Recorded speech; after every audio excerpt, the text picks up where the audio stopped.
As you can see, guys, we completely upgraded our intro. We are finally professional. Yes. Yeah, even the merch guy. Look at that. Look at that. So we got give thanks to Ray Villain for making the song, the intro. He crushed it. Crushed it, man. It was better than what we could hope for. It was amazing. We also want to give thanks to Gabriel from Skyline Drones for getting those amazing shots, guys. All those shots were from his drones. You guys need to check them out. We'll have that episode come out for you guys as well. Yes. And then also special shout out. We love them so much. Alter Tattoo Studios. Alter Tattoo. They are our first sponsor ever. They're family now. So we love you. Thank you. They designed the logo and everything, even got us the shirt. So Lona, thank you so much. We greatly appreciate you're a part of the family from Pulse. And then as well, we got to thank all our guests, Albert, that were part of the shot as well. Like without them, we wouldn't also have a podcast. So we greatly thank everyone that was on our shoots. We thank everyone that made this even possible for us. And then we're here at Crossroads Comics and Toys, guys. So we'll get into it. Chaparral Center in Midland, Texas. We're traveling now. Yeah, so enjoy the episode, guys. Albert here with Pulse. We have a childhood legend, one of my most favorite games, most notably known for Twisted Metal as Sweet Tooth. Yeah, I guess that I've done like 300 games, maybe 400. I don't know, a bunch of other stuff too.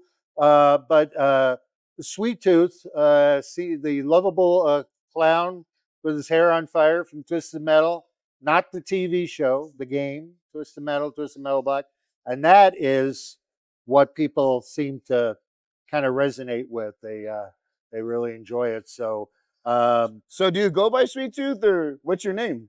Oh, I'm sorry. Yes, it's J.S. Gilbert. We're coming to you live from Midland, and if I do, I can isolate that part and kind of like. I will laugh as the maggots feast on your flesh. Yeah. Did that clip a little? Yeah. That was a little high. That was so good. It was so good. Yeah. Okay. Yeah.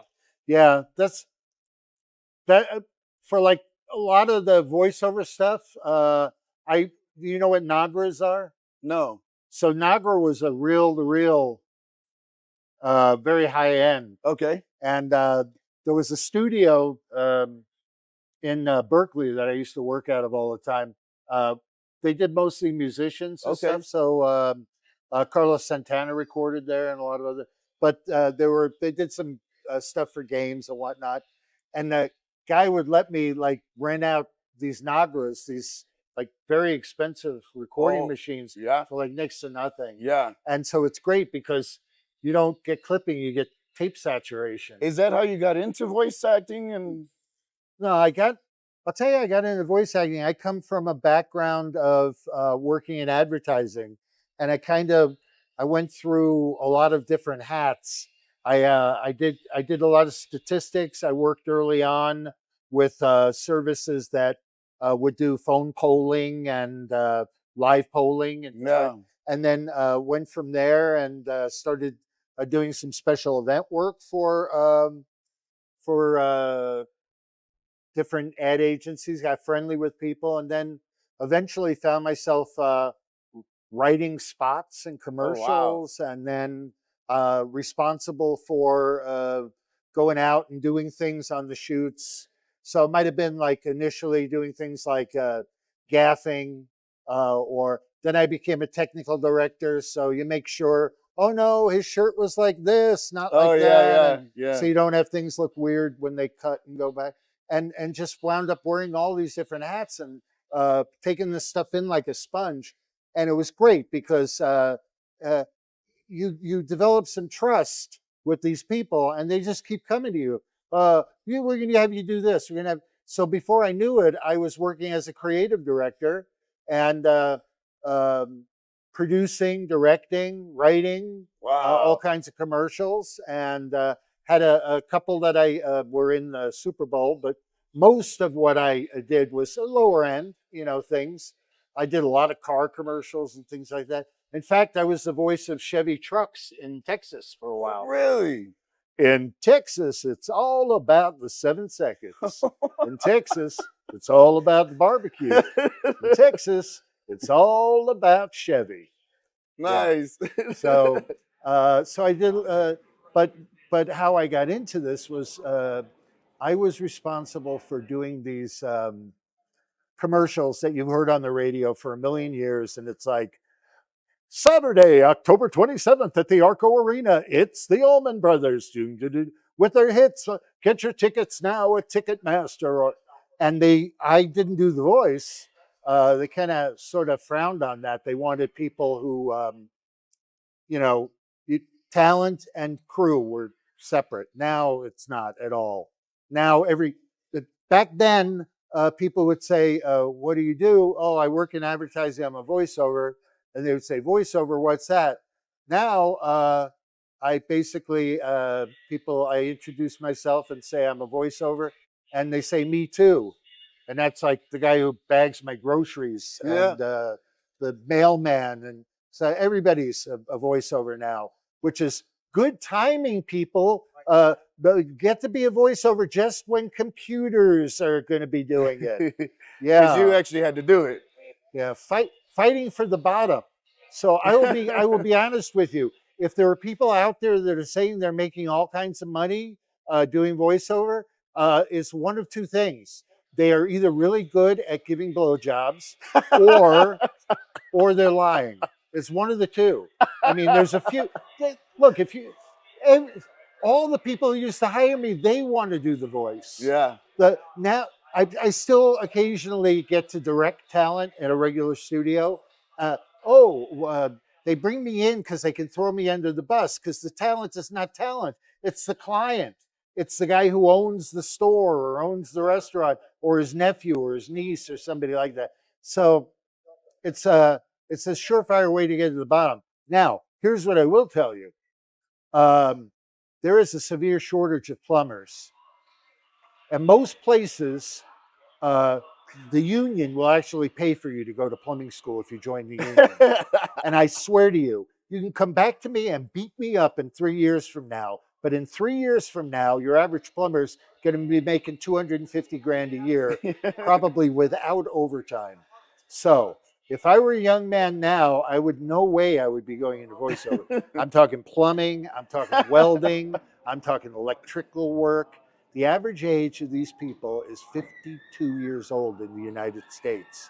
And everybody out there wants to 10X and 100X and, with the Anthony Robbins and all the, no, it doesn't work that way. Yeah. Well, I mean, it was a pleasure. Thank you so much. Oh, my pleasure. Thank you for stopping by. Yeah, no, appreciate it. Did you have any shout outs, like any plugs? Where can people find you? You could just look my name up. It's J.S. Gilbert, and there's only 3 of us online. One of them's a gynecologist, and the other guy writes books about volcanoes. So you know who I am.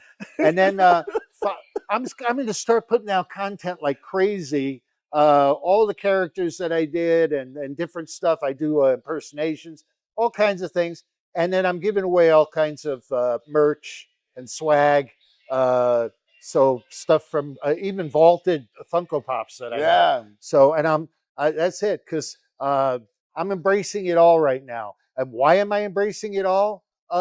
Because right now I still work, but I'm not going to lie to you. I got more time on my hands than I'd like. So if that means I get to interact with fans or tell you what my truth is, or what I believe to be the truth is. But one thing, I respect people way too much to blow smoke in their face. So, well, thank you so much. Oh, my pleasure. Thank you. Hey everybody, Santiago here with Pulse at Crossroads Comics and Toys here in Midland. We have an amazing guest. I am super trying not to fan out right now. I grew up with him watching.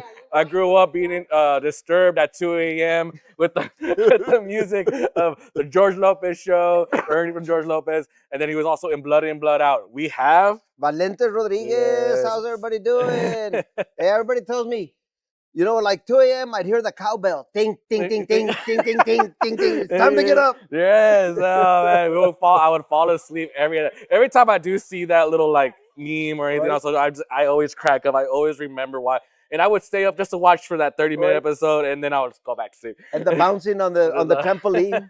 Hey, there we go. So it's an interesting story. So you're a Valley local. I grew up in the Valley. I can't say I was born in the Valley, but I think from 5 years old I grew up in there until I was like 20, 21. So now in what town?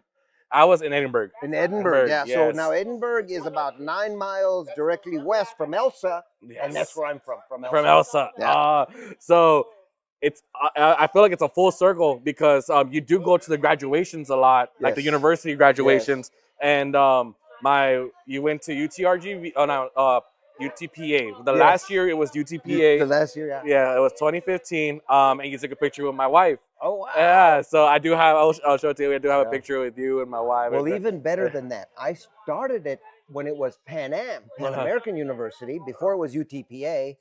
In 1982. Oh, okay. That's when I started Pan Am. Yes. In 2015, that's when I went back in 2012 and got my master's. And so I graduated that year as well. You Yes, I got my master's that year. I did not know that. You know, that's so funny. You went back 2012. I actually graduated out of high school 2012, and I was going. Wow. So it's such a crazy coincidence. I'm surprised. What'd you major in? I'm surprised I didn't have a class. Or was it private classes because of your status? Well, no, it wasn't private classes. What happened was, so I was in LA, and I was doing distance learning, and this was right at the beginning, just when we were getting Zoom was brand new, brand new, and it was still freaky and stuff. So I would be watching the live feed, and invariably the professor would go, and the most important thing you got to remember about this is. So anyway, have a good day, and everybody was like, "What? I missed it! I missed the most important thing." So it was really hard. But what I would do is I would go at least one time to be in person in the class that I was taking. Oh, okay. And that's how I did it. And then eventually, the last 2.5 weeks, I went to Edinburgh, and I was there finishing my thesis and all that, and then graduated. Okay. And what degree was that for? In theater. In theater. A master's in theater. Which, they're better degrees to have if you want to make money. But I mean, I would think that with your portfolio and portfolio. Sorry, I'm already botching. That's how nervous I am right now. Portfolio. I mean, it would help you with the bachelor. It does. Yeah. It does, and in a way, it really does feed into what I do as an actor, because what you do is you go back and you study script, and that's what a master's in theater is. You're studying Shakespeare and Chekhov and Neil Simon and all this other kind of stuff. And that's really, really important, because the first thing you do as an actor is you get a script. You get the words. So you got to look at the words and read the words and try and figure out what they mean, what the character wants, what the arc, what's the super arc, what's the objective, all this kind of stuff that you learn in acting class, right? Yeah. But once you take a master's degree, you start studying all of it as one. So you're no longer looking at just your part. Now you're looking at the whole thing. And when you understand the whole thing, that makes your part easier. Yeah. So in a way it was, but for me, more than anything else, it was about getting that master's degree, about getting the master's degree. Education was really, really important in my life. And it's what got me out of where I was and to the place I needed to go, which was Los Angeles and acting. Yeah. And I did that through education. There are other ways of doing it, but that's the way I did it. Yeah. And so that's one of the things I like about acting. I get a different part that I know nothing about. Yeah. I gotta go learn it. I gotta go learn and see what happens. Yeah. Did you guys just see that guy that man? But yeah, I think he took my wallet. Hey! But yeah, so here's that photo. Yeah. Look at that. Oh, is it back when I had a mustache? Watch out. Sporting that mustache. Pencil thin, carnal, para que sepan. Watch out. Earl Flynn, brother. Right there. Man. The Mexican pirate. That's going to be me. El pirata mexicano. Oh, man. Wow. That's crazy. Yeah, that's crazy to know that was the year you graduated as well. Yeah. But so what got you into like wanting to go out and be in theater, So LA? Or... I was born really, really poor. I was born into a family of migrant farm workers. Oh, okay. By the time I was 3 months old, we were off to Florida. We would do the whole Al Norte, right? We'd go to Florida, Michigan, all over the place. Went all over the place. So I go, there goes that guy again. He's about to come right there, right there. So I grew up really, really poor. So when I figured out that the way I was going to get out of that life was education. Yeah. So I thought, okay, I got to do good in school. And I started doing that.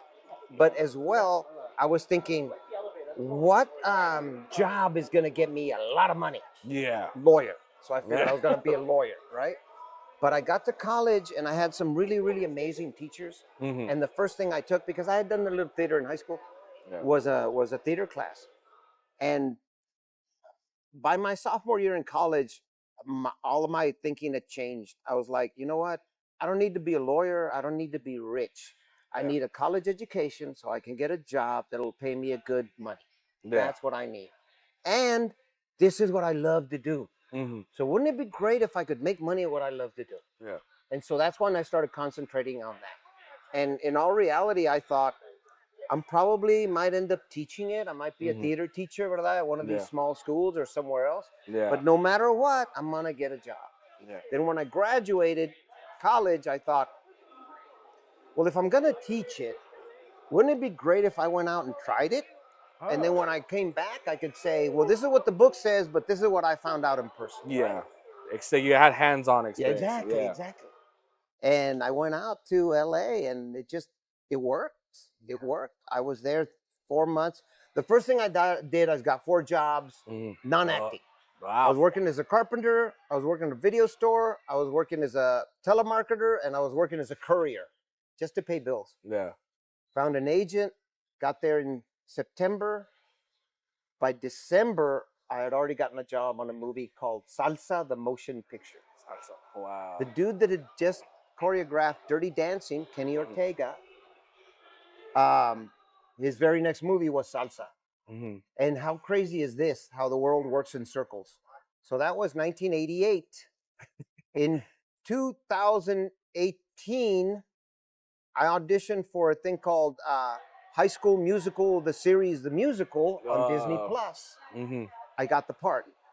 Kenny Ortega is the executive producer of High School Musical, the music, Yeah, so it's crazy. That's just, you run into the same people over and over and over and over and over and over. And so that's the short story of that. I got my first film in '88. I got a chunk of money. I put it in the bank. I looked for a theater theater group. Was part of them. At the same time, I was doing some television, some episodics. Yeah. The very first TV thing I did was Golden Girls. It's a trip, man. Golden Girls. And then again, how the way it spins around.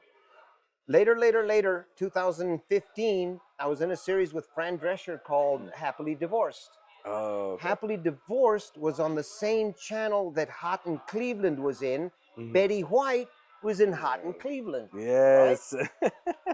Right? Went to a party for all the actors and stuff in the same TV station, and she was there. And I went over to her and I introduced myself and I said, Ms. White, 15, 20 years ago, my very first TV job was on your show, and I felt it was so warm. You guys were so inviting and all that kind of stuff. And man, she was a blast. What a great lady. God, I wish I could have I haven't had a chance to. I didn't have a chance, but go on the internet and look up her interviews. Yeah. She's salty, man. Oh, I've seen it. She's salty. And she does great comedy work herself. And it's just They did. I think it was Saturday Night Live where they were talking about muffins. My muffin is moist. She would go, it's not crusty like some other people's muffins. She goes for it. Yeah. She's not shy at all. Yeah. Oh man, but it's crazy that you've gone from, like you said, from dirt poor, but it coming from the valley. That's such an inspirational story. I've had a cousin who as well. I took a page out of your book. He went and just went to LA. And it's crazy. He did a movie. It's called I don't know if you know. It's called Spare Parts.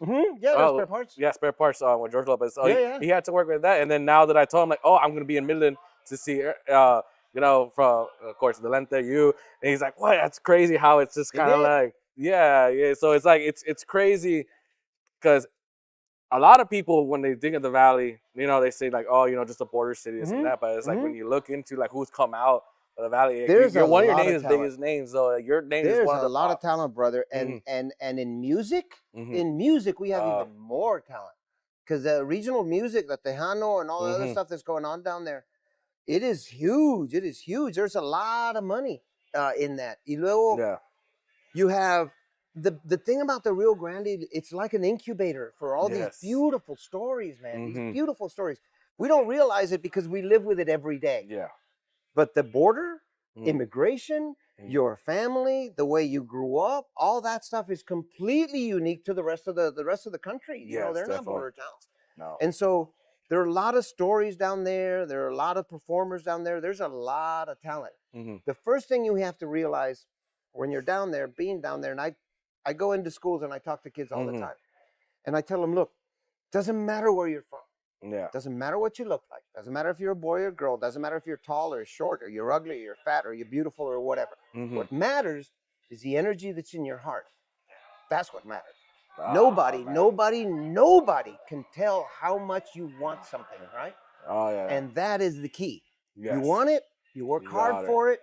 Even if you don't get it, you're going to be a much richer person because of that struggle, right? Deep in your heart, guys. Just like that's all the message from Paul's heart. Just like that. You stay true to your heart. You do what you want to do. Even if you don't achieve what you were trying to do, your life will be better because of your dedication to your art. That's truth. That's the simplest truth, the simplest way I can put it. Definitely. The next thing I tell them is, you see me? You see how successful I am? I fail 90% of the time. 90% of the time I fail. It's not about how many times you fail. It's about how many times you get up and you keep going. You keep going, you keep going, you keep going. And you'll have a much, much, much better life. It'll be a beautiful life. That's amazing. And it's like, also too, like it'll be cool to see you one day in the valley, like doing full classes, like you said, like going back and actually. And I plan to. Yeah. And I plan to. Well, hopefully we might have. I do a stand up live on stage, right? Nice. Yeah. We might have just found a home in McAllen, Texas, called University Draft House. We did there last month. We're going to do there next month, and we're going to do there the months after that. So if those 3 shows go well, we're going to be there permanently. Yeah. As well with that, we'll have comedy classes, and we'll also have acting classes as well. All right, so you guys go check that out in McAllen. Yeah, McAllen. Go check it out and the support. 4th. It's the 4th. Jennifer, March, April. Yeah, May 4th. May 4th is the next show there. Oh, yeah. So thank you so much. You're welcome. This is like a lifelong dream of mine, like just to meet you in general. And then now just to get to interview you, it's the real same thing from someone who grew up in the valley just now to this level. Cool. It's just, I appreciate it. You're welcome. So much. You know what? And one day we're going to do a larger one. Yes. We'll do a whole hour and a half. An hour and a half. Yes, definitely. If you're ever in San Antonio, we'll definitely get you on. We have the office there. We'll cool. Hopefully you guys could. I'll bring Jesse maybe. Oh, there we go. Even that even too. better. That'll be awesome. Thank you, brother. Thank you. Thank you guys for watching Pulse. Thank y'all. So, Albert Fernandez with Pulse. I found the guy in the scene fly by. Can you introduce yourself? Hey, I'm Matt Demerit, and I played E.T. I was the stunt E.T., so I played all the scenes where E.T. got beat up, basically, and got drunk. Yeah. So, we were talking about like certain guests and like celebrities that have like, Yeah, some are like nice and they go out of their way to like you. Yeah, there you go. Yeah. And then some are just like, why do you even have an attitude? Who are you? I know, exactly. Yeah. They actually made us cut out like 30 minutes of our whole episode because they wanted their own section not included with the whole episode. Really? Yeah, and then was threatening us over the phone and No kidding. Oh yeah. Oh, that's terrible. So we had to do it. Really? We didn't have to now that we know, but now people know that we're not going to work. Yeah. So then they get all legal on you. Oh yes. That's terrible. And we're tiny. We're a tiny podcast. I mean, come on, guys. It's like, come on. So how did you get that role? So I was born without legs, and I used to go to physical therapy so they could figure out how I was going to get around. Is he going to walk around on his hands, which I was doing pretty early on. Yeah. And they decided that it would be best to fit me with prosthetic legs and see how that would work. How did it work? Terrible. Terrible? Yeah, it was terrible because there's no maneuverability in them. Oh. It's like this bucket that my butt goes into, basically. And wooden legs that bend at the knee. And then, but the only way you get around is to put crutches under your shoulder and just kind of like, remember the robot from with the wheels? No. The most terrible robot in the world in science fiction history was the one in Interstellar. Remember that like big refrigerator looking thing? Remember how that thing walked? It was like what? Who designed that thing? Well, anyway, that's how I walked with my legs. You're like, this is silly. It was silly. And I couldn't go fast. I could reach stuff, which was great. But it was like at that time I was riding a skateboard. Yeah. And I enjoyed that, and I could walk around my hands. That was enough. So I eventually gave it up. But anyway, Universal Studios called this physical therapy center to see if there was anyone who was short who could fit into the costume. So they're looking for like little people, basically. Yeah. And they didn't consider that someone without legs might be able to do it. So my doctor said, well, this guy walks around on his hands. You might be able to use him. Yeah. So okay, what's his name? So then he gave him my number, and they called me up. And are you serious? That's how it happened? Audition for it. Yeah. Yeah, absolutely. And what's funny is when my mom answered the phone, she knew me to be a pretty shy individual. Mm-hmm. She didn't think that I would be into anything like this because it'd be I'd be surrounded by a lot of people, and she just didn't think I could handle it. And look at you now. Well, I overheard her talking on the phone, and it sounded really interesting. She said I pulled on her dress, and I said, Mom, I want to do this. Yeah. So that's the way. So she's like, okay. So then I went down to there's a city in LA County called Northridge, and that's where Carlo Rambaldi, the guy who designed E.T., that's where his studio was. Now, he'd done King Kong at that time. He did Alien. He designed the Alien head, so he was a pretty big name at that time. Oh, wow. So I went down there to audition. Spielberg was there. Carlo was there. As soon as I opened the door, I could see the Alien head on the top of the stairs. I'm like, whoa, that's crazy. And then I could see the King Kong hand. How intimidating! The 1977 King Kong hand. So I was like, yeah, that was cool. Oh, that's so cool. That's where I met Steven and Carlo, and that's how I got the job because they knew I would work out. Well, I actually the movie that I saw, the first one that I saw when growing up, that really absolutely blew my mind was E.T. And I'm mostly a horror movie fan, but E.T. like it was funny. I was crying. I had all these emotions. You know, it's crazy. It's such a good movie. It's such a good movie, and for you to have your part in it, how'd you feel about that? I felt great. I mean, when I went to the premiere, remember, I'm behind the scenes. I knew the whole story. Well, I knew some of the story. Yeah. They didn't give me the script because I wasn't an actor. So when you just went, you just had to do it. Yeah, exactly. Yeah. But I mean, there was a lot of talk about what the story was and stuff. And I saw how there's a separate ET that's a puppet, an animatronic thing. You know? Okay. So I knew all about what went behind the scenes, but still, when I saw the movie, I got a big ass lump in my throat. I was like, "What is happening?" Really? Yeah, I mean, me too. Yeah. And then you're like, "There I am." Well, that was pretty exciting too. Yeah. When I appeared on screen. Did you tell everybody that you knew? I believe I did when I was in school. Yeah. Well, here's the interesting thing. I was shy because I was bullied when I was a kid. Okay. That had a lot to do with had a lot to do with my introversion. And right after E.T., I don't know what it was. It was after I filmed E.T. that I got a confidence, and then all the bullying stopped. And then the movie came out, and then there was no bullying whatsoever because it's like they respected that, I guess. Which is great. So that's a great memory. I know exactly what you're talking about because like I read comic books and Goosebumps, but I grew up really poor, so it was in really bad neighborhoods. Yeah. So I got picked on a lot. Really? Yeah, but then I ended up fighting a lot. I just had it. Yeah. But I was still quiet and introverted. I didn't want to leave the house. I didn't like to be around people. And now I'm on a podcast. talking to Yeah, you. yeah, it's You know, awesome. Yeah, it's once you get to it, and once you get started, it becomes easy, sure. like second nature. Yeah. Yeah. So what are you doing now? Oh, Zildjian, nice.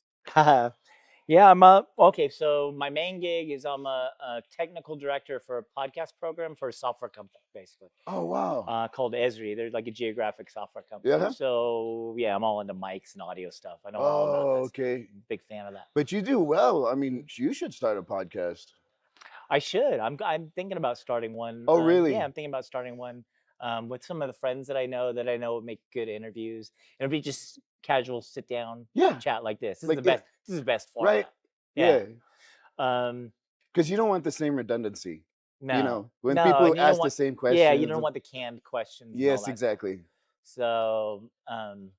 So yeah, I'm definitely gonna do that. Okay, so on the side though, I do write music and I am a drummer, so that's why I'm wearing this Zildjian shirt. Nice. I've got at home. I've got it's called an octapad. So it's got like 8 pads on it, and it samples. I'm drums. actually a musician too. Okay, so you know exactly what I'm talking about. Yes. Yeah, so I use it. That's why I saw that. I was like, Zildjian. Yeah.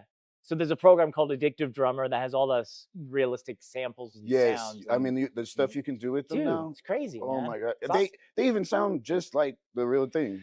Totally, and it's like I live in an apartment, so there's no way I'm gonna get a real kit in there. So it's like you would drive them nuts. Yeah. What do you play? I play bass. Bass. Oh, okay, cool. How long you been playing? Damn. All your life?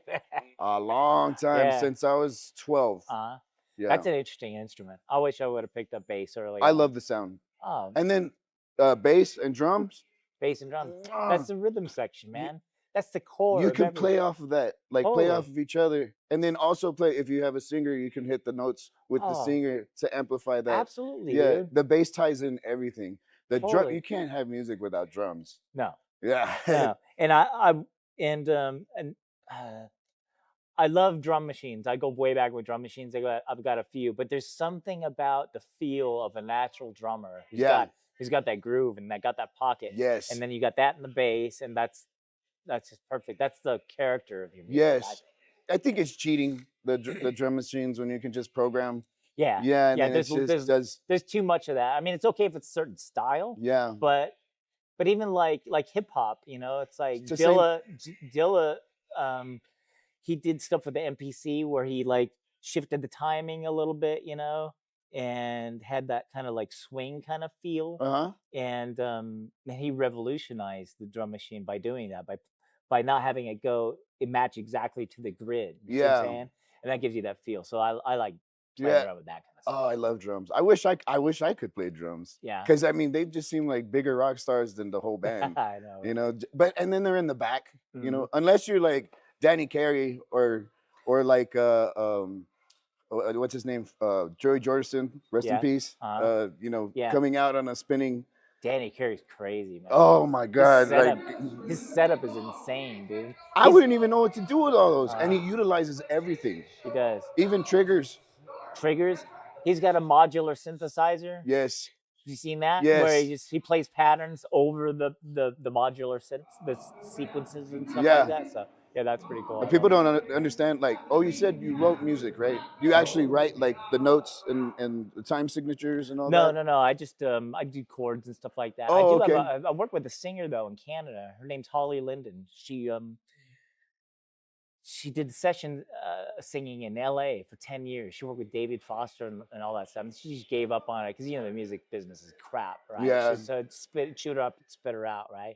But lucky for me, I got to work with her in the last 10 years because she's a phenomenal lyricist, way better musician than I am. So I've got the privilege of writing with her, but mainly producing her, mixing her and stuff like that. And that's what I'm really into. And you get to learn too. I get to learn. And the experience. Mm-hmm. You know what's crazy though? You played around with AI? Yes. AI is doing some crazy stuff with music, man. I know. It sounds good, actually. It sounds really good. So it's like this opportunity for the human beings to collaborate with it. Oh, AI, that's you true. know what I mean? Like overlay because there's no way AI is just gonna, become Skynet and just make its own music and sell its own music. Yeah. It still needs us. Yeah. So that's the exciting part, I think, for AI and music. Yeah. What do you use it for? Huh? What do you use AI for? AI is mostly for sound. I use it for sound. Yeah. To clean it up. Dude, do you use Adobe Podcast? Yeah. They've got a really cool tool called Enhanced Voice. Yes, we have it. Yes. Yeah, that we use that. Dude, that saved my career. Yeah. It really did, because it's like, I know people who could take a bad recording and just like EQ it and fix it, but it takes hours. Yes. You know what I mean? This thing, you just drop the file in and it just takes out the room noise. Yeah. And yeah. Oh yeah, you know exactly what my business partner, the editor, spends a long time on it. Yeah. All of our episodes. You're doing the Lord's work, man. Thank you so much You're for welcome, your time dude. and everything. It's a pleasure talking It's so to you, good to meet a fellow musician, and one of my It's great to meet a fan that the movie's meant so much to them. Well, maybe if you come to San Antonio, you'll get a full hour at our studio. That would be awesome. Yeah, we have We'll a try studio. and get Henry to come down too. Yeah, that'd be great. You know, he used to live in San Antonio. Oh, easy. Yes, he's a native. Come by. Thank you again. Awesome, buddy. Thanks, man. Hey everybody, Stiao here with Pulse at Midland, Crossroads Comics and Toys. We have a great cosplayer for you guys here today. We have Sonic, aka Ryson. Hello, everyone. I'm very happy to be here. Happy that you came on the podcast. You know, we're always happy to see like the cosplayers here at the events, because like it shows that like, you know, normal people can, you know, be here and geek out and get a little appreciation for the effort that they put into the cosplays. When did you start? So I actually started cosplaying probably when I was a little kid, around like 12 years old. My mom made my very first cosplay. But doing it more professionally like this, I'd probably say about 2 to 3 years. 2 or 3 years? Yeah. Okay. And what was your like first convention? My very first convention was Permian Basin Comic-Con, also in Midland. Great convention. Definitely recommended to any first timers. Okay, so is this your first one being as by a cosplayer? No, actually, this is probably my fourth one. Fourth one. Okay, what was your first? Permian Basic Comic-Con. Okay. And then we also know that you're a horror fan as well. Yes. I'm a huge horror fan. My mom definitely was not excited when I first got tattoos, because I was like covered in knives and stuff. So you got horror tattoos. Yes. What was your first one?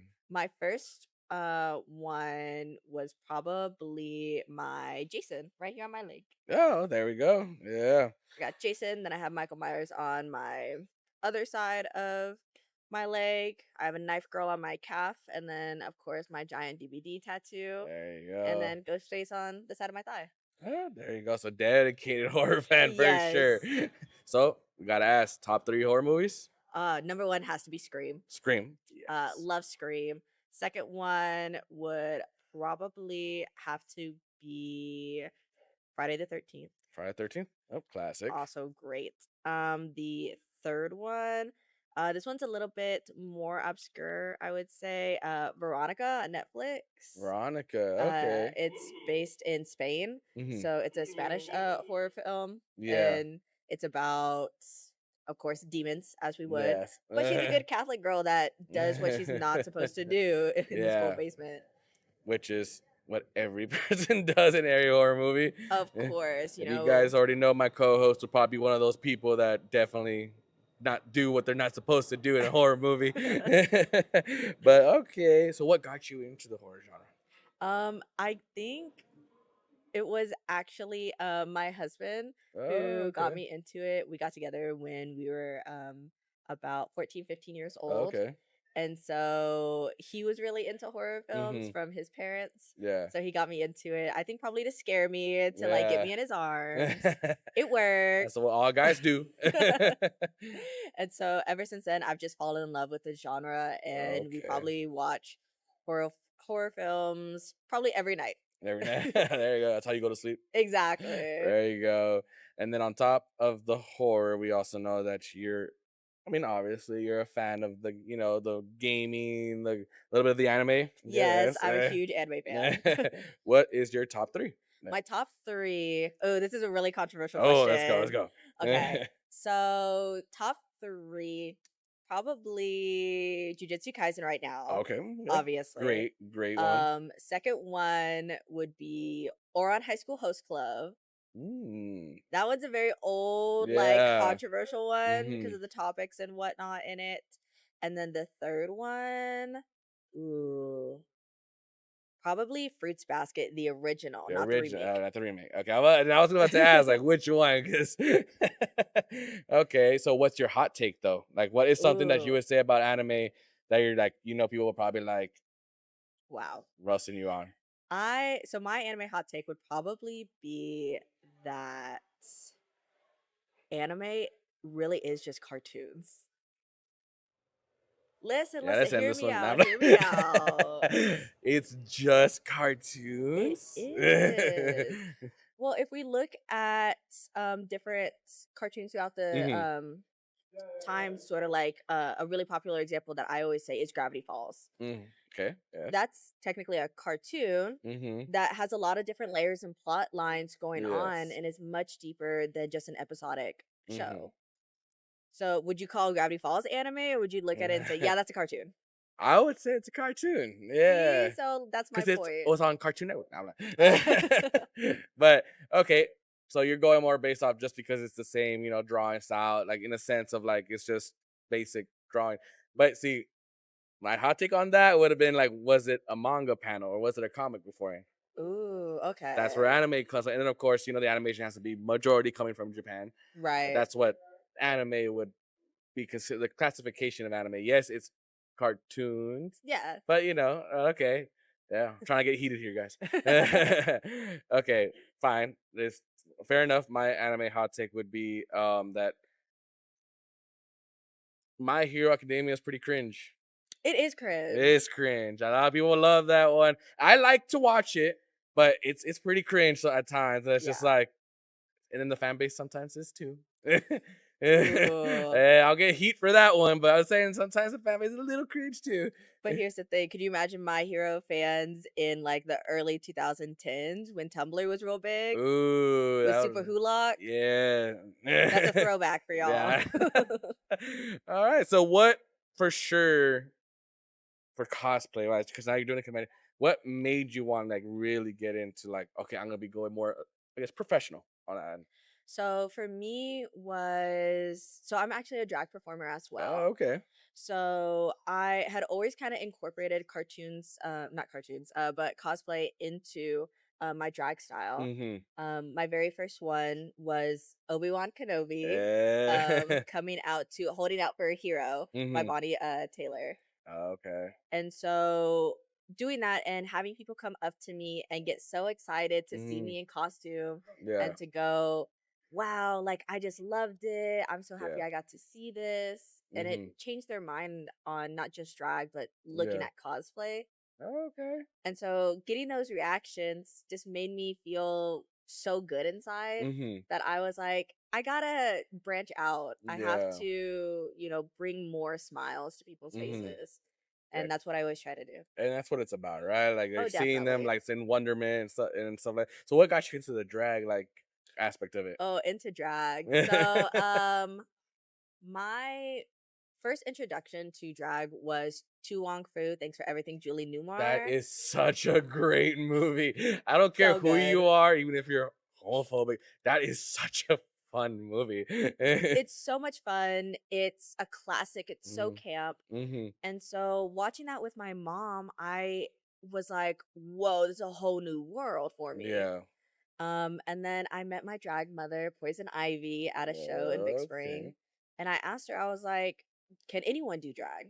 Because in my head, I always had this idea of only gay men would be able to do it.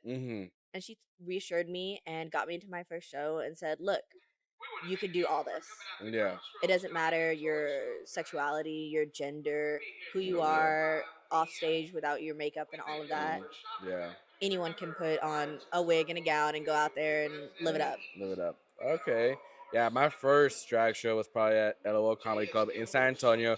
That was my first time ever. I didn't know what to expect. I thought they were just going to go up there, just do the basic stuff. No, it was a whole extravaganza of like tricks and performance.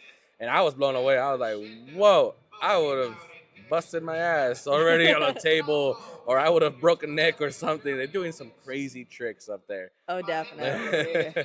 And then so you've done the drag, and you've done it at conventions. Yeah. Right?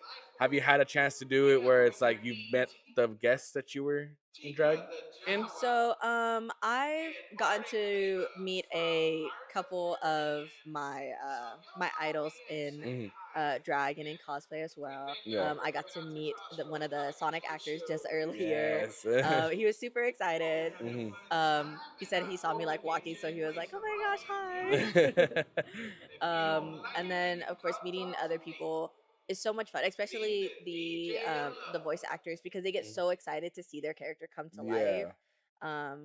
Not especially if it's more of like an obscure character that they don't really get a lot of cosplays from, or that they don't see as often as more of their mainstream. Okay, yeah. Especially, I mean, this was all out, the huge hair. I mean, Sonic is would be a difficult cosplay if you try and do like the atomically correct, like Yeah. hair and everything. But now this fits glamorous with Oh, the whole thank aspect. you.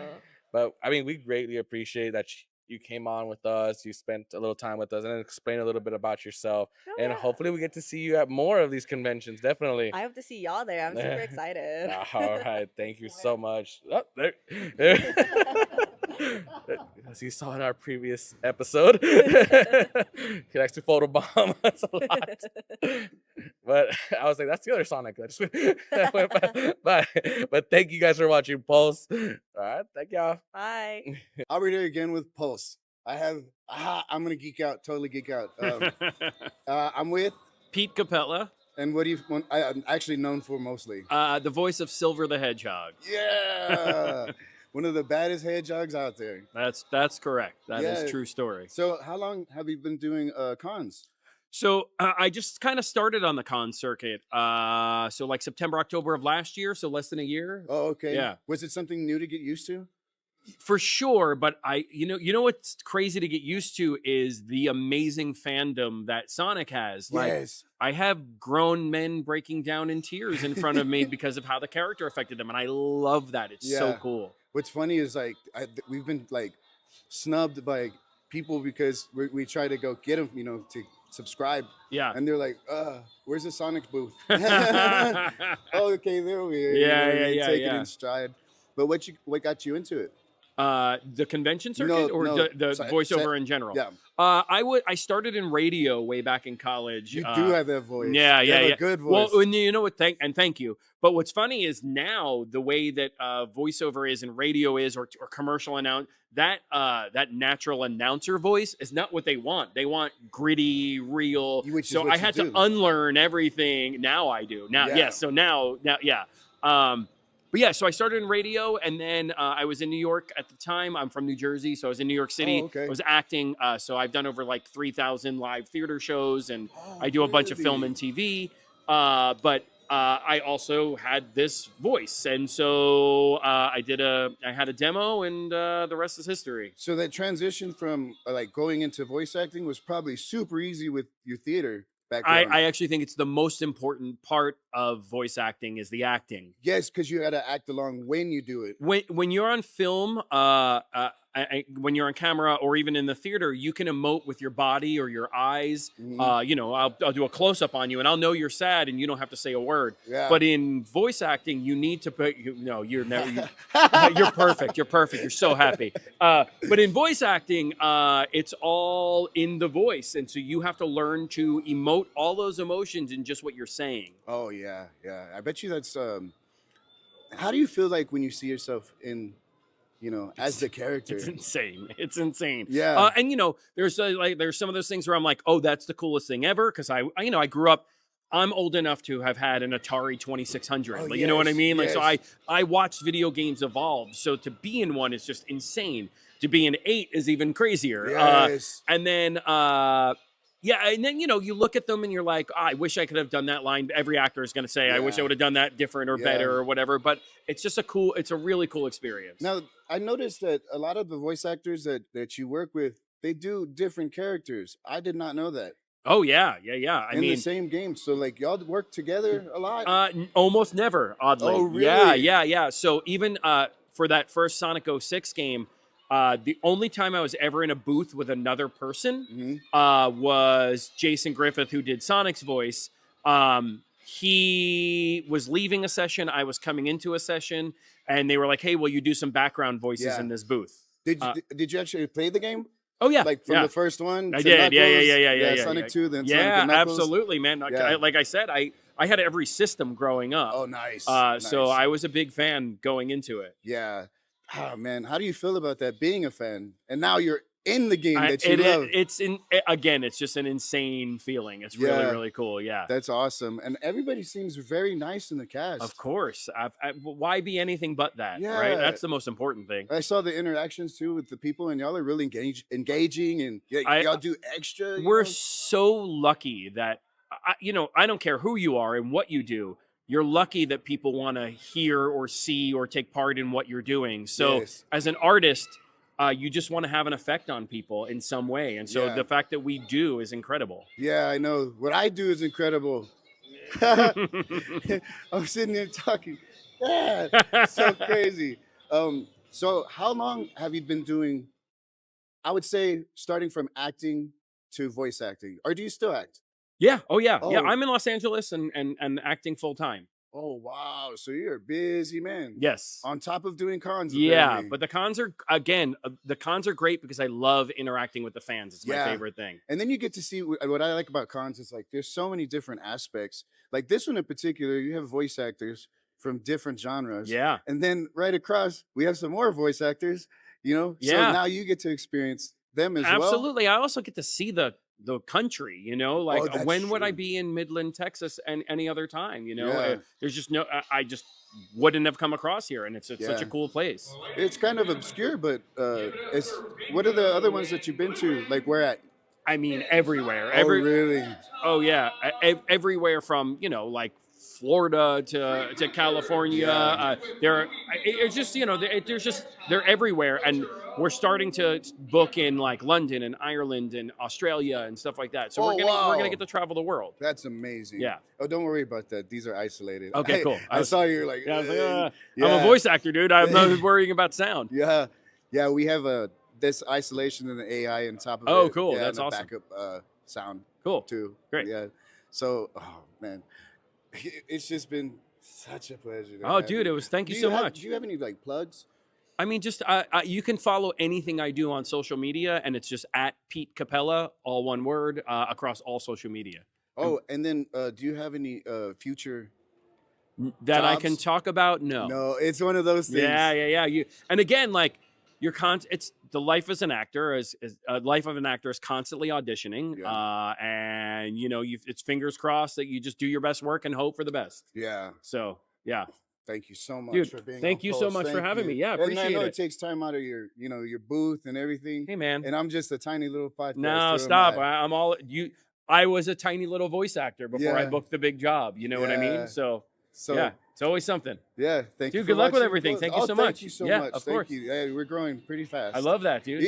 You should actually watch it. It's really fun. I definitely will. Yeah. Absolutely. And now you're going to be on it. So there's a reason to watch it. Well, that's a reason I see myself all the time. You're like, that's all right. Thank you, brother. Appreciate you. Yeah. All right. Hey, everyone. Santiago with Pulse here. We have a great guest. Would you like to introduce yourself? My name's Olivier Rosparent. I'm very honored, very happy to be here with the Pulse Bros. This is great. Here in Midland, Texas. Midland, Texas, for Crossroads Comics and Toys, guys. It's been extremely fun. So, tell us a little about yourself, where you grew up, and how you started. Right. Well, I grew up in Montreal as a little French boy. I went to school in an art school where I discovered theater. And that was my livelihood for a little while. I did theater shows for kids, for elementary, high schools. And then eventually I kind of followed the natural route of any actor. I got an agent. I started doing bit parts on TV shows, French stuff you've never heard about. And eventually I just got that call. I got that lucky draft. And I got picked up to do the clickers in the HBO series The Last of Us, which was... And how was that process from going from... Was it something like, you already threw kind of like a an audition tape, or was just they just saw you and kind of like no, it wasn't just like we want you. No.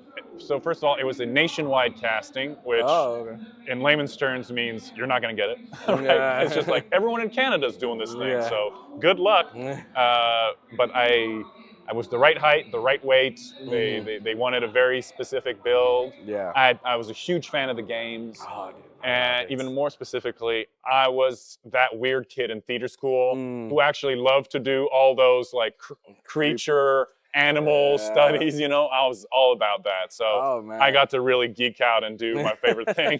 Man. And then with Pascal, I mean, like, did you get to really meet him a little bit? Yeah, I got to meet. We acted together. I wouldn't say we hung out. We didn't have any beers together or anything, but we had a few days on set together. And I mean, I heard he's the rudest. The worst guy. But San Antonio local. San Antonio local. Yeah, San Antonio local. I didn't even he's know not there a lot right now because obviously Hollywood has him over there. But yeah, from San Antonio, so we're proud of that. That's awesome. And then when I saw that you were here, I was like, oh man, this guy worked on it like that. Like I said, I was a big fan of the game. I played it. Even when they remastered it, I played it again. Yeah. And so it's like, good to see that. So you're, like you said, you played the second one too? I played the second one as well. Yeah, yes, I played it. I played it as a fan. I don't care what people say. I'm not into that. I'm not into those people who don't play the second one just because they don't like a certain thing that we all know, but I'm not going to spoil it in case you play it. But yeah, it's so a that's great game. Cool, man. So you got the role and then you got the call. Was it something where it's like, oh, they called you and you're thinking like, oh, they're probably doing like a second version of casting, or is it just more like it was very I couldn't really perceive in my mind that I'd gotten it until I was on the plane. And I'm like, oh damn, I'm like traveling for work for the first time in my life. Like, this is crazy. And then we went to Calgary, and then I was there for a few months rehearsing, exploring different, gyrations and stuff, and meeting the crew, meeting all the amazing special makeup effects artists on that show. I mean, really the cream of the crop, man. Like I had such a, what's it called when you meet a celebrity and you get like starstruck? Yeah, exactly. Yeah, you got that. Oh man, because I was just trying to make conversation, just naming movies where I'd liked the prosthetics or I'd liked the special effects, and everything I named, they were like, "Oh yeah, I did that." So I was like, "What?" Like I was like, "Oh yeah, Hellraiser." Such a huge fan of Hellraiser. I was like, "Oh yeah, we did that." And I was like, "Oh my god, man!" I would trip out. You're like, "You did Hellraiser?" Yeah, I was kind of like shy after that. Man. I mean, but I'm guessing like, I mean, I would assume. I don't know. I guess I was. You have to kind of make small talk if you're there in the chair for, I don't know, you're talking about like hours on end, right? I wouldn't even. I mean, sure, it's small talk in the sense that we're just shooting the shit. But I wouldn't say it was forced. I mean, you develop a really close bond with these people, right? They're touching your face for like 14 hours, right? Yeah. So you talk about everything. Yeah, you talk about what your favorite fruits are, but you also talk about your family. You talk about the things you love, your past experiences, past traumas, past successes. You get to really know them. Then. Yeah. They get to really know you. Honestly, the relationship between actor and makeup artist in general is usually a very close one. Oh, man. They're usually a confidant. But like you said, I mean, so they've done a lot of work on other stuff. So a lot of them, then at that point, a lot of them like have been the same, I would think it's the same kind of like people in the industry then. Oh, yeah. I mean, that's why they said they did everything. Yeah. It's a very niche crowd, the special makeup effects, it's very specific. Because most people just do special effects now. Yeah. Most people just rely on computer-generated things, which no hate on that. That's very essential, and it takes us wonderful places in the world of cinema. But there's a true beauty to this old art form that is these making prosthetics and creating these real life monsters. Yeah. It does feel more real than just I believe it feels more real than just doing the whole You tell CGI. me, man. I was looking at myself in the mirror. I'm like, who am I, dude? Am I this thing? But that's also another thing, because I mean, I've heard it. I mean, I'm pretty sure you haven't heard like the Jim Carrey, like the Grinch, where he kind of had like a mild like panic attack, or So is that something you kind of had to like deal with? Similar. Jim Carrey did it for many more days than I did, though. But there was that period of time where it's all jolly. You're like, ooh, I'm gonna be in The Last of Us. This is so great. Yeah. And then it's like, you come to that realization that you're going to be sitting in this chair for to 10 hours motionless, and that slowly your senses are going to get restricted and you're not going to hear or see or smell. Yeah. Very claustrophobic, very claustrophobic. But you transform in that state, you know? It's like really like being a cocoon, like a very almost like esoteric experience where you leave your body because again, you cease to see, you cease to hear, you cease to smell. Yeah. So for a whole hour, you're in this like void. And then when they finally make the little slits and you see yourself in the makeup mirror, you're like, well, I'm this guy now. You know, I'm this thing. So I wasn't going around chatting with people anymore, making small talk like you were saying. I was just screeching, freaking people out, you know. Man. You can get me out of that role, dude. And then, okay, so it really does feel like you just like it's like you're no longer, I've always wondered that as like when you see yourself, you don't no longer see yourself, you are the character. I was that freaking clicker, man. I loved that state of mind. It surprised me. I didn't think I could get into that. I didn't think it was going to be a spiritual experience when I got into it, but it 100% was, man. And I'm jealous of that because I've loved the game so much. I can't imagine being a part of that in the sense of like now you feel like you were that post-apocalyptic like creature. Yeah, and it was me and the other actor who played the clicker with me, Sam Hoekshema. Great guy, man. And we really bonded on the fact that this was such a unique experience to be part of something you love on such a huge scale. Because we were both huge fans of the game.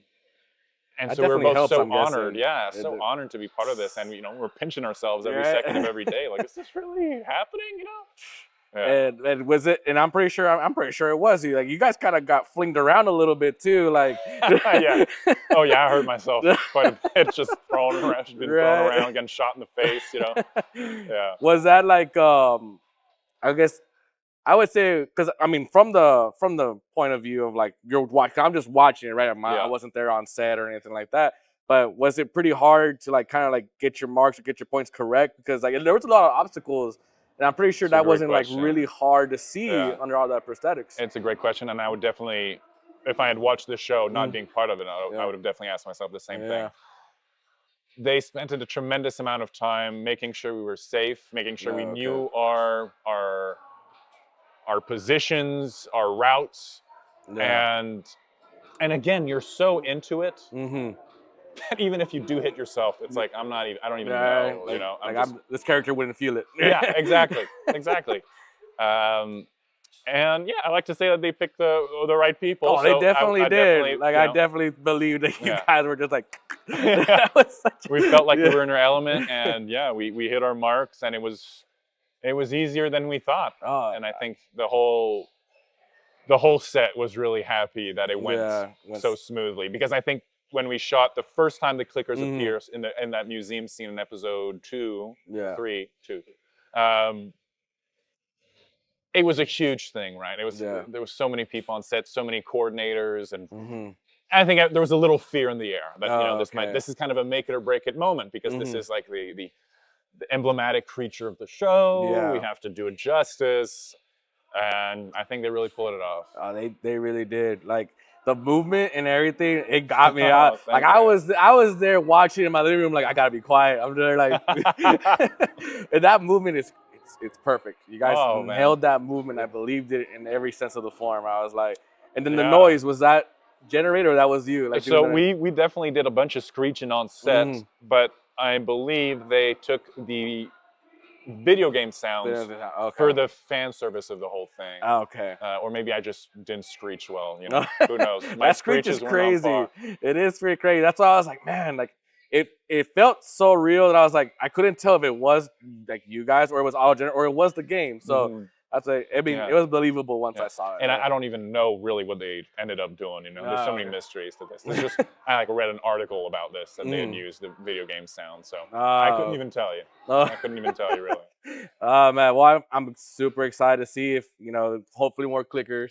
I'm pretty sure with the next season. Fingers crossed. Fingers crossed. And then of course, now that you got that prominent role, man, you're doing these as like you're getting a prominent clicker, and then you're getting the fans coming in with the Can you sign the Funko clicker? Yeah, how's that feel for you now? Like wow, you're getting that. It's surreal to say the least, man. I was unaware of the existence of conventions before I started doing them, really. I mean, I knew there was Comic-Con. Yeah. And I had a loose understanding of what it was, you know.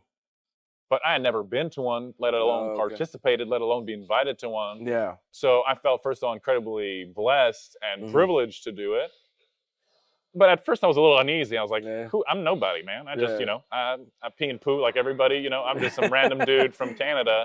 Who the hell's going to want to, like, take pictures with me? But then that's when I learned the impact that art has on people, you know. And it's beautiful to see people be touched and moved by all the different creations that we come up with in our world, you know. And so I felt extremely blessed. And I still, today, everyone that comes up to me and tells me how much they love the show or the performance, it really touches me to the bottom of my heart. Oh, man. I mean, we definitely love it. We're humble that you even said yes to us and be on this podcast. Dude, and of course, I'm flattered, man. I'm flattered. Like, nah, man. Like, and also, if you're ever in San Antonio, you're definitely invited to even. We can almost do a whole hour special. Dude, I love San Antonio. I was there once, and I thought it was the coolest place, man. Yeah, San Antonio. San Antonio represent, dude. Definitely. So thank you for being on Pulse. You're badass, Thank you guys for watching. Thank you guys for watching. What's up, guys? It's Jeremy Linsky and Raul Ceballos. What's up? We are here with Pulse Podcast we are at Crossroads Comic and Toy Show, That's right. Midland, Texas. 2024. 2024. Yeah. We're doing something a little unique today. This is different, yeah. This is different. We're going to interview each other. Pulse is apparently not used to this, but they just decided this would be a really cool thing. Let us take over the show. We'll let them take a break. We'll let you guys take a break. Exactly. Yeah. So this is really off the cuff. So we're just going to come up with some quick questions Let's do it. Let's do it, other. Man. Okay, I think the easiest thing, you want me to start questioning you first? Yeah, let's do it. I'm ready. Yeah. Maybe we should bounce back the same question or something. Yeah, I think so. All right, so I think obviously the first thing they're probably going to want to know is how did we get into this weird world of voiceover, right? So how did you get into this weird world of voiceover? Well, you know, I just told you my story earlier today. So I graduated college in 2011, and I was graduated with a theater major, and I was like, what the hell am I going to do with this? You know what I mean? Like, what am I going to do? I love performing. I love acting, and I've always done it since I was a kid. I'm sorry. I'm gonna silence. I'm gonna silence mine too. Just my in case. bad. My bad, everybody. You can hear all that stuff. Okay. So I was always loved to perform, and I'd done voices as a kid and impressions, and got in trouble at school because I was doing impressions of teachers and things like that. Make fun of them behind their back. That's great. But I was, I loved it. I loved it, and could always do, imitations. But people would be like, hey, you should get into voice acting. You do it. And I always laughed it off. Like, that'd be cool. Yeah, I never thought it as a viable career. Like, that's right. Hollywood. I'm never going to. Yeah. But I graduated and I was trying to figure out what I was going to do with my life and what kind of career I would get into. And I was working retail at a jewelry store. And I had a really long commute. So like 40-minute commute. And so I started listening to podcasts. Okay. Listen to podcasts. Which podcast? Well, I was getting to, I listened to a bunch of them, but one of them was Talking Tunes with Rob Paulson. Rob Paulson, big voice actor, Yakko Warner from Animaniacs, Pinky from Pinky and the Brain, Carl Weezer, Jimmy Neutron, a whole bunch of legendary characters. Raphael, the original Teenage Mutant Ninja Turtles. And on and on. And I was he would have all these guests on and things like that. And as I started listening to the podcast more and more, I realized I could relate to a lot of these people's stories. Like, oh my God, I had that experience. Oh, I did that one thing. And so it started to dawn on me, like it became more tangible, for me. And that combined with, this was 2013. Yeah. The fact that things were developing with technology that we could do voiceover work at home, have home studios. And I didn't realize I was just learning that. I didn't realize it until the podcast. And I was like, oh, I think I could do this. I think this is realistic. I think I can, this is within my grasp, Yeah. So I started doing it, started doing commercials and things like, from South Carolina. I was in South Carolina at the time. And I would do commercials and things like, we got representation. And, but my passion was always character animation, video games, all those things. And eventually in like 2017, my wife was a big supporter of like, listen, if you don't move out to LA, Yep. you're gonna wonder, the rest of your life, you're gonna wonder, what if, what Yeah. man, what if I had done it? Yep. And she was like, you don't want to have that kind of thing on your mind. So she was, I'm grateful for her for kind of being supportive in that way. Yeah. And we did it. 2017, we moved out and started doing small characters here and there, little bit parts, and started booking TV shows and video games and stuff like that. One of the big video games I started doing was Last of Us 2. Yeah. As one of as the Shamblers, that kind of stuff. So you couldn't do that at this time in the day yesterday. No. He's warmed up today. I'm warmed up now. Yeah. Somebody asked me to do it yesterday. One of the kids was like, "Can you do the Shambler?" And I was like, "Come back, come back in like an hour. I'll be warmed up." But yeah, That's amazing. I'm warmed up now. But it was great. Yeah, thank you. I couldn't do that. But yeah, so I was doing I was did stuff like that, and I did Fast and Furious spy races. Like Nacho, he's like this, he kind of sound like this. But and then Baby Shark's big show, and then the big one I got Speedy Gonzalez, for Bugs Bunny Builders, and how cool doing that? It was like a dream, man, because Mel Blanc. When he would do his thing, Bugs Bunny, hey, what's up, Doc? Or, Speedy Gonzalez, the fastest mouse in all of Mexico.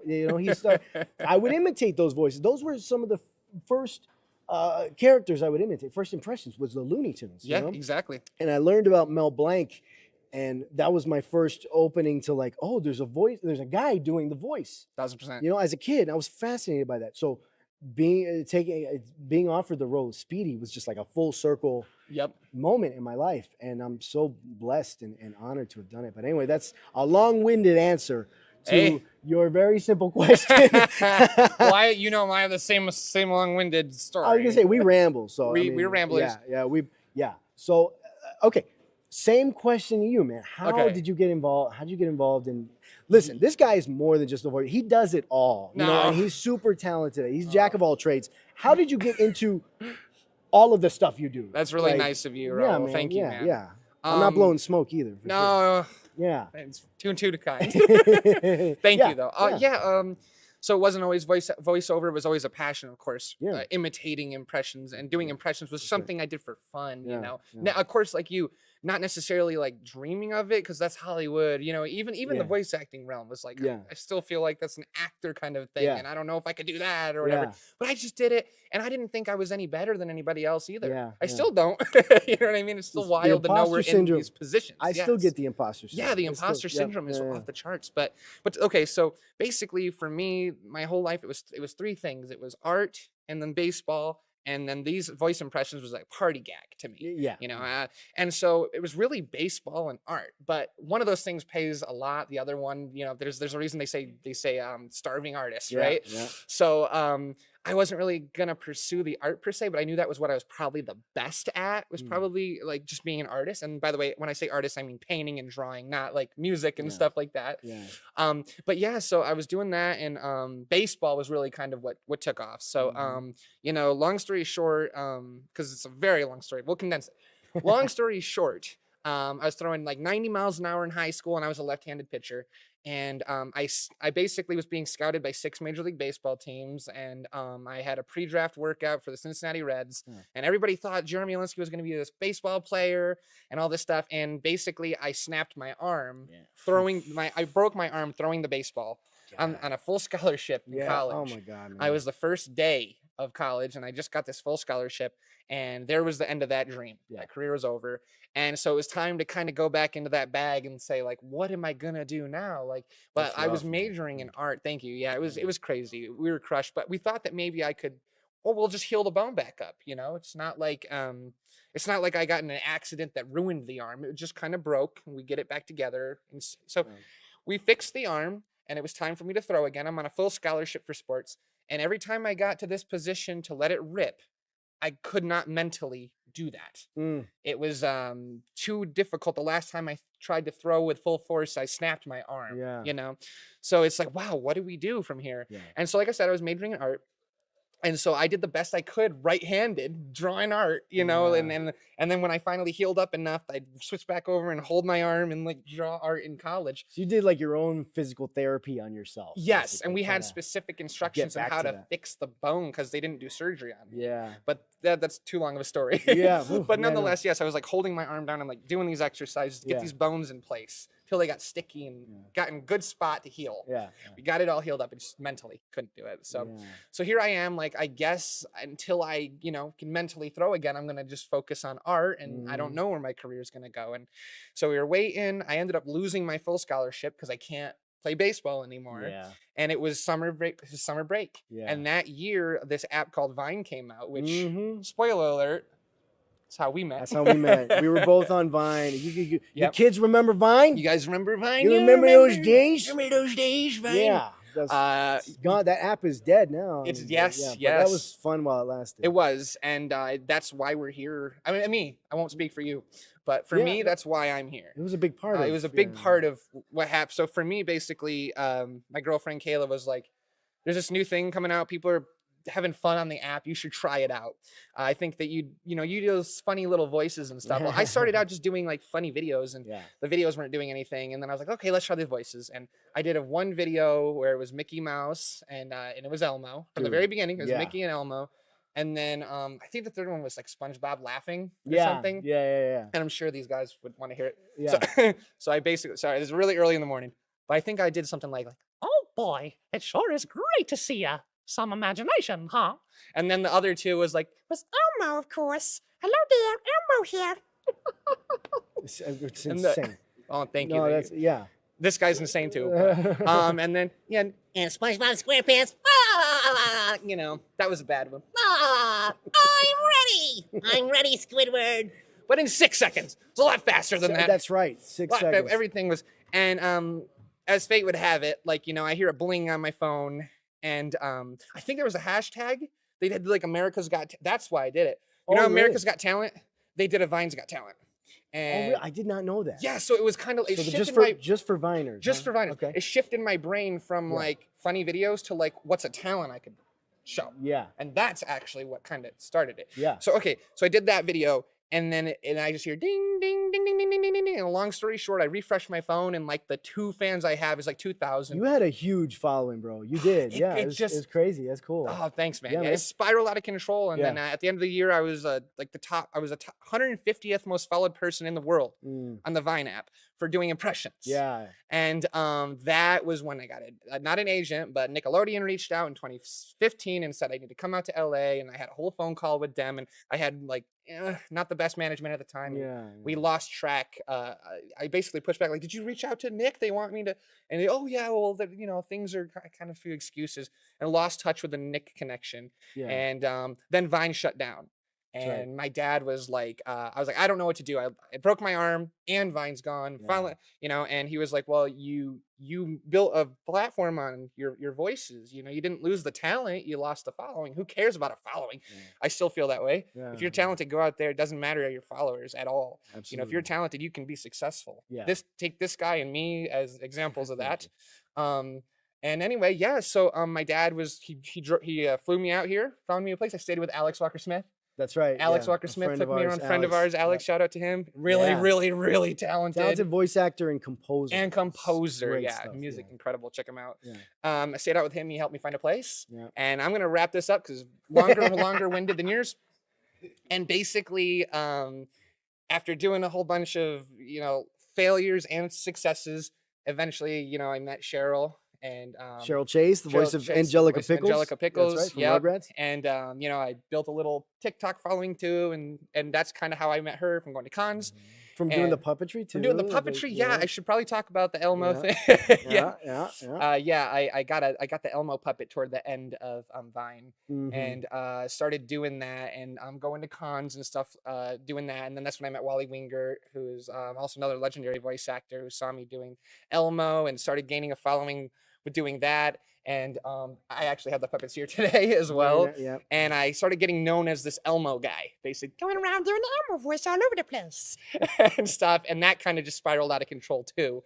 And I met Cheryl at another con, and she saw me doing these puppets, and she was like, "This is crazy! Like, this is so cool that this guy is doing this." And I thought it was crazy that I was next to her because I watched her growing up. And we just hit it off, and we found out we had a lot in common. We went to Starbucks. Have you met Kevin Clash or no? Kevin Clash is was the original Elmo. I have not met Kevin.